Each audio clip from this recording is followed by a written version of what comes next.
Welcome to another episode of our video series of the mechanics of human cognition. It's good to be here. Hope you're having an efficient day. I am, thank you.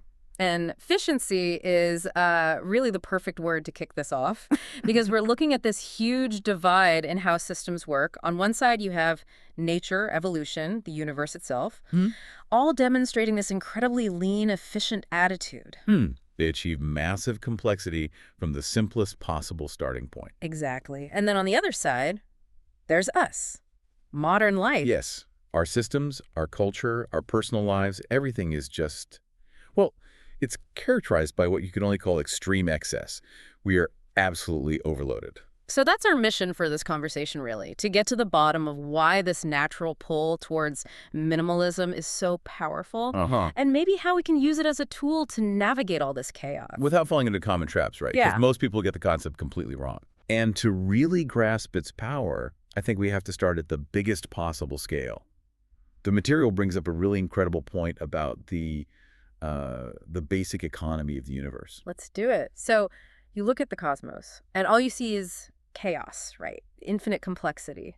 But it's all governed by this tiny set of rules. How can everything be built on just 4 fundamental principles? It's the ultimate example of systemic leverage. I mean, in physics, we accept that there are 4 fundamental forces. You have gravity, electromagnetism, and then the strong and weak nuclear forces. But that's it. That's it. Every star, every galaxy, every single chemical reaction, it's all an emergent property of those 4 simple principles interacting with each other. So complexity isn't born from more complexity. It's the inevitable result of sticking to a very simple, very foundational set of rules. And we see this exact same principle playing out in biology. The analogy of the murmuration is perfect here. You know, those massive swirling flocks of starlings. Oh, yeah. Amazing to watch. And engineers, they really struggled with this at first, right?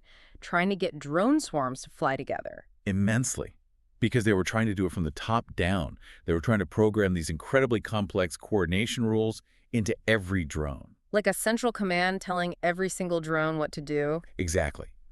But when they actually studied the birds, they found out the starlings are only operating on like 2 or 3 basic rules. And they were ridiculously simple things, weren't they? Like, match the speed of your neighbor. Super simple. Match your neighbor's speed. Don't get too close to the 3 birds nearest you. That was basically it. And as soon as they taught the drones those minimal rules, the swarm behavior just appeared instantly. the complex, fluid, beautiful swarm materialized.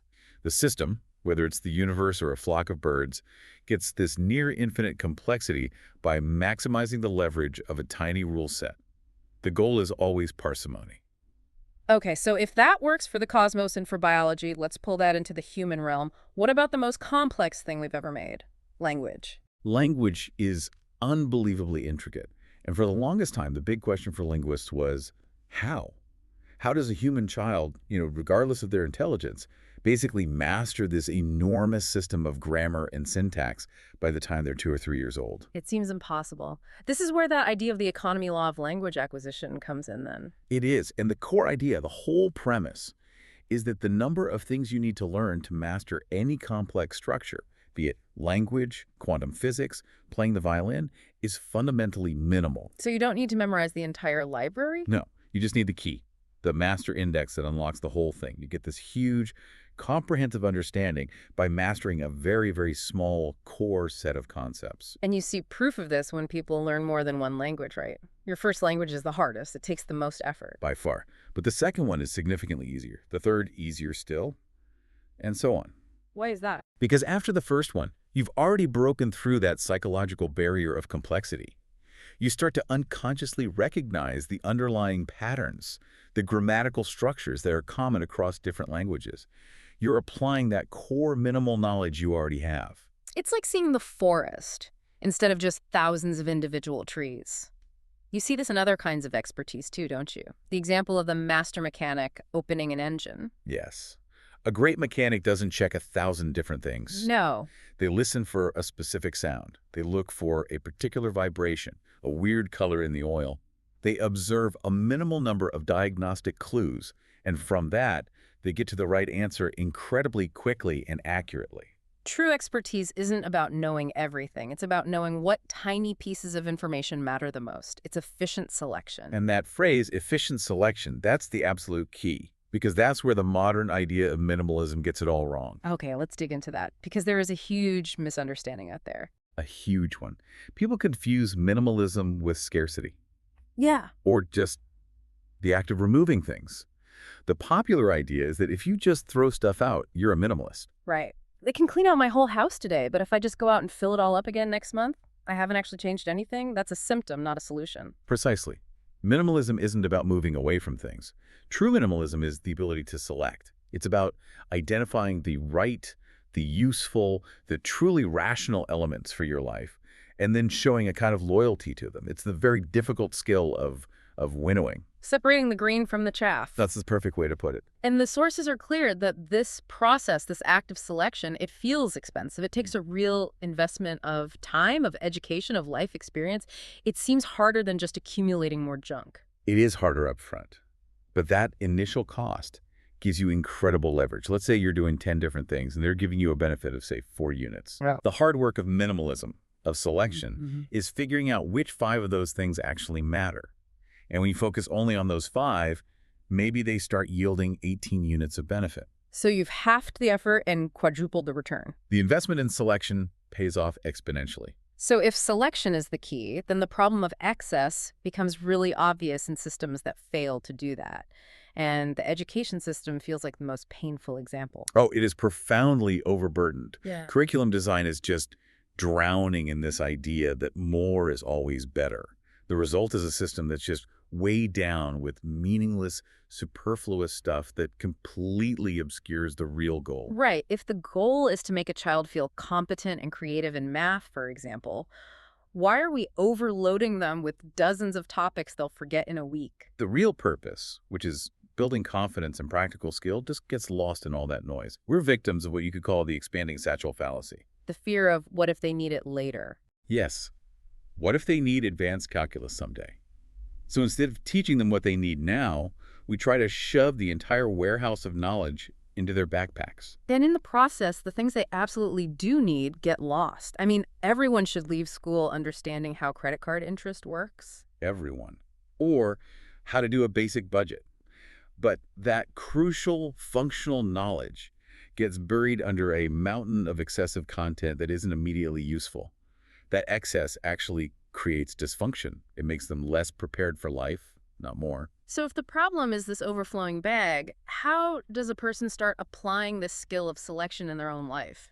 Like right now, there's a practical strategy, isn't there? Keeping a log. And the log is unbelievably effective, but there's a trick to it. You have to do it in the moment. You can't wait until the end of the week. Absolutely not. If you wait a week, you'll just rationalize all your wasted effort. Rationalization is the mortal enemy of selection. So you need to do a quick check-in every few hours. Every 3 or 4 hours, just for a minute, you note down, what effort did I just expend? Time, money, emotional energy, whatever. And then the important question, did I get the return I expected from that? And just by doing that consistently, you start seeing the patterns. You're forced to confront where your effort is going to waste, and that starts the winnowing process automatically. It's like that old camping analogy. The novice goes on a long hike with a ridiculously heavy pack, full of things they might need, and they're miserable. We've all been there. The guide's advice when they get back is simple. Next time, take out everything you didn't use. And they do it again. Over a few trips, their pack weight gets cut in half. Not because they bought lighter gear, but because they learned, through painful experience, what was truly essential and what was just clutter born out of fear. They stopped carrying the warehouse of what-ifs. And this is a really important, but we have to be so careful.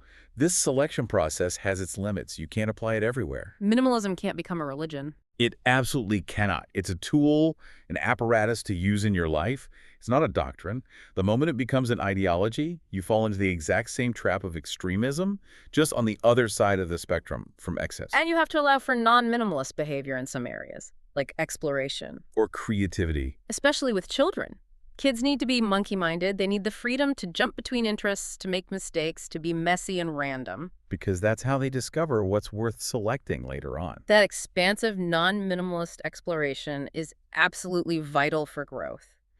If you impose a strict minimalism on a child's learning, you might just stifle their ability to ever discover what truly works for them. So the first step isn't to just blindly follow or reject it. The first step is to actually understand it, to Yeah. see the benefits, the leverage you get from selection, but also to see the limits, to see the necessity of exploration and error. Yes. When we see how minimal rules create vast complexity in nature, we're seeing a universal truth. But when we look at our own lives today, we're fighting this constant, overwhelming tide of extreme excess. And minimalism, when it's defined correctly as judicious selection, is one of the most vital weapons we have against that clutter. And as we've been talking, this whole thing keeps circling back to one core concept, doesn't it? Moderation. It always does. It's that ancient idea, there is no poison, only dose. It applies to everything. Even a good concept like efficiency or selection becomes toxic if you take it to an extreme. If selection becomes a rigid dogma, it becomes destructive. So if the minimal is too little and the excess is too much, the really hard question, the one that's left, is how do we find the right measure? How do we define what's reasonable? That correct dosage, what some philosophers call the mekul. That sustainable middle path, that's the great unsolved problem, isn't it? It's easy enough to identify the extremes, the too little and the too much, Yeah. but to actually measure and sustain that conscious decision to stay in the reasonable space, that requires a kind of personal calculation that very few of us ever truly master. If the minimal is too little and the excess is too much, then the decision is the decision. But how do you measure and sustain that decision every single day? That's the question we'll leave you with. It has been a pleasure. Thank you.